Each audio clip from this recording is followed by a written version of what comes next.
This is Russian radio traffic to an Air Force pilot on a bombing mission over Syria. 35.36.36.28.06. But these coordinates aren't for a military target. They point to this underground hospital. Moments later, the pilot bombs it.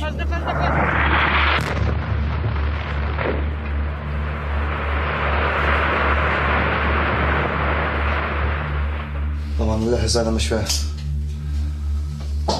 بحس جراحي نبض الحياة الجراحي. Nabad al-Hayat is one of more than 50 healthcare facilities bombed in Syria since April. As President Bashar al-Assad seeks to retake the last pocket of opposition with a ferocious onslaught of air power. Observers have long suspected that Russia bombs hospitals, but no one has been able to prove it. Until now. The Times has assembled a large body of evidence from multiple sources that directly implicates Russia in 4 hospital attacks in just 12 hours. One day that's a microcosm of how healthcare has been crippled in parts of Syria. We collected 4 main types of evidence. First, flight logs.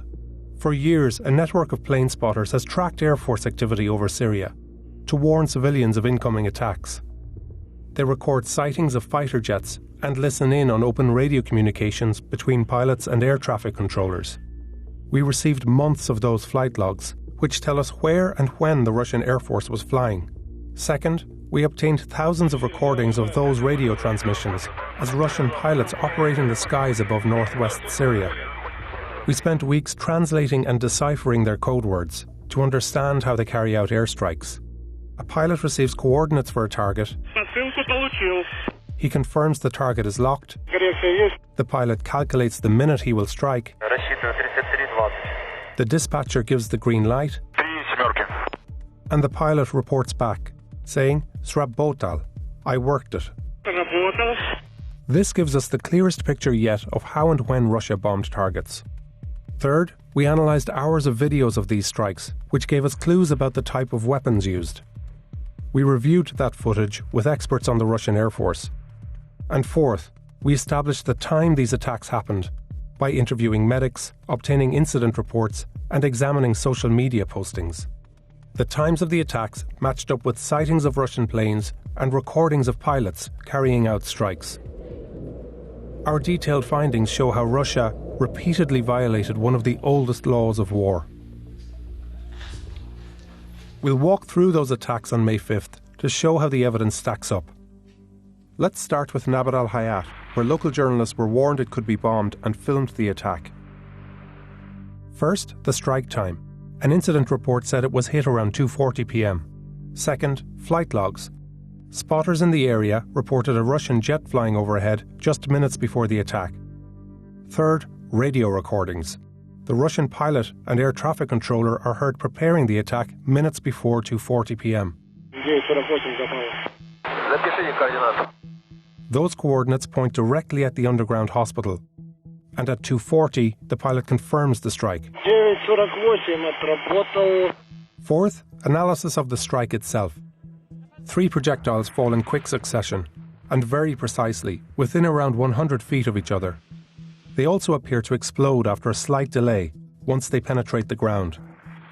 Military experts told us these are the hallmarks of a precision strike, something the Syrian Air Force is not currently capable of, only the Russians. Luckily, the hospital was empty because days before, staff had received warnings from plane spotters of possible attacks. It had in the past treated hundreds of patients every month, but it remains out of service today. Around 3 miles away, doctors in Kafr Nabil were treating patients that afternoon, when this single hospital was hit 4 times in 18 minutes. We spoke to one of its doctors. أول غارة 5:30 مساء 4 غارات بفارق 5 دقائق بين كل غارة والتانية. Again, the evidence from 5:30 p.m. points to Russia. Spotters reported both Russian and Syrian jets flying overhead. Next, radio messages record a Russian pilot making 4 strikes at that very time. At 5:30 p.m. the pilot says, at 5:35 p.m, 5:40 p.m, and 5:48 p.m. 4 strikes in all, each around 5 minutes apart, at the exact time witnesses reported the attack. And last, the weapon. 3 precision strikes hit the hospital's entrance. Experts told us it's highly unlikely Syrian jets could do this. Because the hospital was dug deep underground, only 1 person was killed in the attack, though many were injured. يعني صابنا الزار يعني خوف شديد جدا من شدة الانفجار. صار داخل المشفى الغبار ما بقى فينا نحسن نتنفس. The bombing didn't stop there. Kafarzita Cave Hospital was hit at 3:15 p.m. The hospital director reported it in a WhatsApp message to a colleague that day. الساعة 3:15 سوخوي 35 ضربة فراغي. حاليا وانا عم حكيك المشفى مستهدف حاليا. Again, flight logs record a Russian jet near Kafarzita around that time. And at 3:15, a Russian pilot confirms a strike. That night, Al Amal Orthopedic Hospital was hit. Again, only Russian jets were recorded flying in the area, and a Russian pilot confirms the strike around 2 a.m.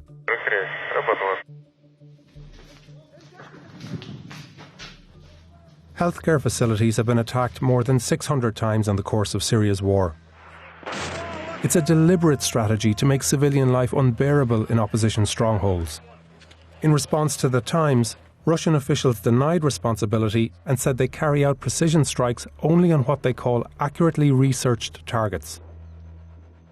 But these hospitals were on a no-strike list that Russia received from the United Nations, and the Times confirmed with medical groups that they were operational on the day of the attacks. Russia and Syria should have known they were off limits. By law, it's their responsibility to avoid hitting them. But this evidence paints a damning portrait of a permanent member of the UN Security Council committing gross violations in just one day of Russia's 4-year air campaign in Syria.